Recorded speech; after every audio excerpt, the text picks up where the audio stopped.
In the next 48 hours, game developer Monolith and parent company Warner Brothers Interactive Entertainment hope to gain new insight into a top-secret, unannounced console-based MOBA game that is entering the final stages of development. They've invited 8 of North America's top professional MOBA players to their Seattle studios to take part in an unprecedented experiment, one that could play a critical role in the success of their game, Guardians of Middle-earth.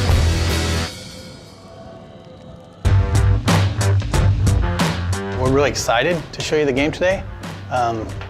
We've been working on this for a while now and been holding back, so you're kind of the first public to be able to see it who are actual hardcore gamers or MOBA players. So we're really excited about that. Before the developers can start collecting feedback, they need to get the pro players up to speed on the game's mechanics and key systems. A couple things we wanted to do was make the matches faster.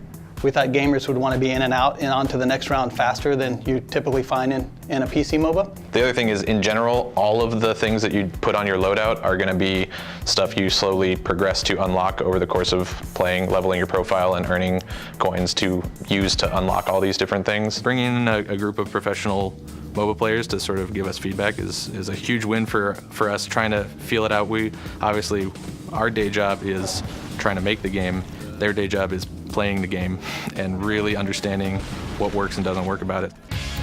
So like Gandalf, for example, is like a really good beginner guy because he does a lot of AoEs. So one thing we'll probably do, I think we've talked about it at least, is like mark guys, whether they're sort of beginner or like medium or hard guys to play. We really hope to make Guardians of Middle-earth a more fast-paced game since it's on the console. We know that console gamers usually want to jump into a round, finish the round, win or lose, and then start a new game. So we really wanted the matches to be short and action-packed. As we really nail down exactly all the features in the game, finish all the feature work, we're going to be able to incorporate some of this feedback. And I think also just the perspectives and information that we've gotten from these guys will really help us, in this finishing phase to decide what to focus on and what not to. The goal from the beginning was to make sure that this thing actually satisfies the most hardcore play. And then priority 2 is, okay, now make it the easiest ramp on as possible for new people. Our cause is just. Guardians of Middle-earth, I think, is a great entry point for new MOBA players because it's got the accessible sort of console controls, immediate interaction with your character kind of feel. It's a little bit simpler and faster paced, so you can kind of jump in and get more revs on it without having to learn quite as much about the structures around the culture in the PC space right now. With a firm grasp of the basics, the pros are ready for battle. For the developers, this is their first chance to see how professional players react to the game. Right there, what does that mean? So you leveled up, so hold it down. I was never going straight for professional gaming. When I started, it was just a passion. I really liked playing competitively, and I just liked trying to win. So we did the intro this morning, got a bunch of feedback from you guys already, just digging into the menus and everything. So finally gonna actually start a 5-on-5 match. You actually play against each other, or at least the 8 pros, and then we'll have 2 of the developers in the last couple slots here. So now you have 1 minute to do your loadouts if you haven't already set them up. But right now they're trying to defend, their tower is actually being pushed a little already. But they have 2 Guardians in the bottom lane trying to push back. He's about to kill Legolas, he did, he finished Legolas. The biggest surprise of the day so far is how quick they adapt to the controls.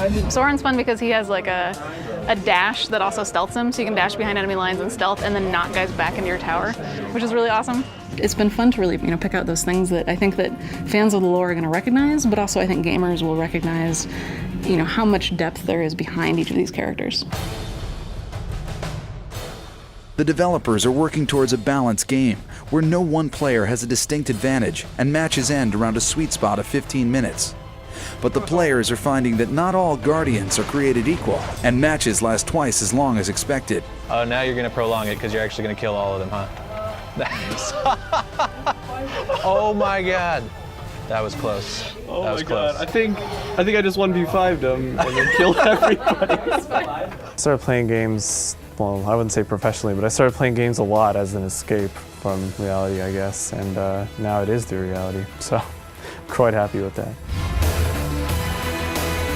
In the last half hour here playing this, how does it feel for just picking it up? And it's pretty easy picking it up. I mean, I think it takes about 5 minutes to figure out what the skill does, and really you just give it a little bit of thought. You get a really general sense of how the character should be played. I think the biggest struggle for me was like trying to figure out how to use my ultimate as a melee squishy DPS that also has a melee ultimate, where I'm like, oh man, it's AoE, I want to hit as many people as I'm dead. It was fun though. Like, if I actually got into range of 5 people and they didn't instantly kill me, then I could deal damage. As the clock winds down on day 1, players meet with the developers to discuss the matches and their recommendations for making the game more balanced and fun to play. It feels like a little too snowbally. You know what I mean? one of our major issues in the game right now is snowballing experience levels, where one team will get ahead in experience levels compared to the other team, and it's a very hard pull to try to get the other team back again, to make a shift back if their player skill dominates over the other team. If the team drags it out until level 14, everybody would be at their maximum potential, and it's really just going to come down to who is going to fight better, who's going to perform better in a team fight environment. Essentially, at some point in time, you can't end the game because the soldiers aren't killing towers quickly enough, and people are just wiping the waves, and that kind of stagnates the game as well. While the players are treated to a team dinner, a dedicated group of developers stays behind to work into the night, implementing the players' suggestions. The team at Monolith only has one chance to impress the pro gamers with a fast turnaround. As the game's delivery deadline looms, the players will have one more day to play Guardians of Middle-earth, test the changes, and offer a final assessment. Coming up in part 2. Right now we got the guys back in this morning. Last night they gave us some good feedback. We made some changes. They're playing a new build now. I look forward to seeing the differences in what you find just overall in the game.